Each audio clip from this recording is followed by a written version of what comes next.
time in a certain city, there was a very wealthy king. And the wealthy king had many ministers.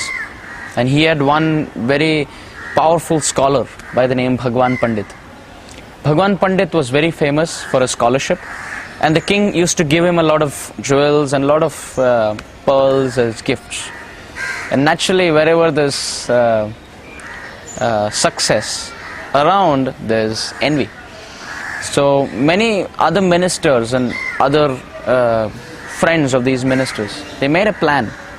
They devised a plan to somehow put this Bhagwan Pandit away from the king. So what they did, they went and told Bhagwan Pandit that the king has banished you away. The king has ordered that you shouldn't enter the palace. If you enter the palace, you will be killed. So Bhagwan Pandit became very afraid and he was surprised. Why would the king do that? Now I can't even meet the king because I can't go inside the palace. So he just went out. So for many days Bhagwan Pandit was not seen. So the king was also surprised because the king never gave such an advice or such an instruction. So the king used to ask the ministers, what happened? Bhagwan Pandit is not to be seen. It's been such a long time, he has not come to the palace. So they, who actually sent Bhagwan Pandit out, they came to the king and said, oh king, don't you know that Bhagwan Pandit is no more? He expired. He died. So the king was shocked. Oh, such a great scholar, and now you're telling me what happened? So then he called the physician. And these people trapped even the physician and said, you give a fake death certificate. So the physician came there, the doctor, the Vaidyaraj came there, and he told the king, oh king, I being the doctor of this whole palace, I announce Bhagwan Pandit is no more. I treated him and he died. So now what to do? The king was very filled with sorrow and he was hurt inside. He was very shocked with this incident. So one day when the king took his stroll or his walk outside the palace or outside his kingdom, so to speak, Bhagwan Pandit was outside. He said, now I heard that the king is coming out. This is a good time for me to meet him and clarify everything. So he climbed the tree because people would never let him meet the king. So he climbed the tree and his plan was as soon as the king came, he would shout from there so that the king would see and he would grab his attention. So the king started walking. Bhagwan Pandit climbed the tree and from there he started calling out to the king.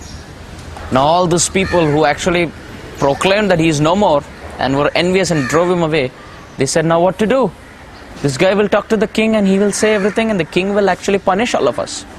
So all of them, they told the king, look, Bhagwan Pandit died and now that's the ghost. The ghost is shouting from there. That's not Bhagwan Pandit, that's the ghost. So the king looked and he said, hey, that's Bhagwan Pandit. Bhagwan, tell me what happened. And he was actually saying, but these people were screaming on top of their lungs and said, oh king, don't listen, that's the ghost, don't go there. And so many came together, hundreds of people, and they all started saying, oh, that's the ghost, don't go there.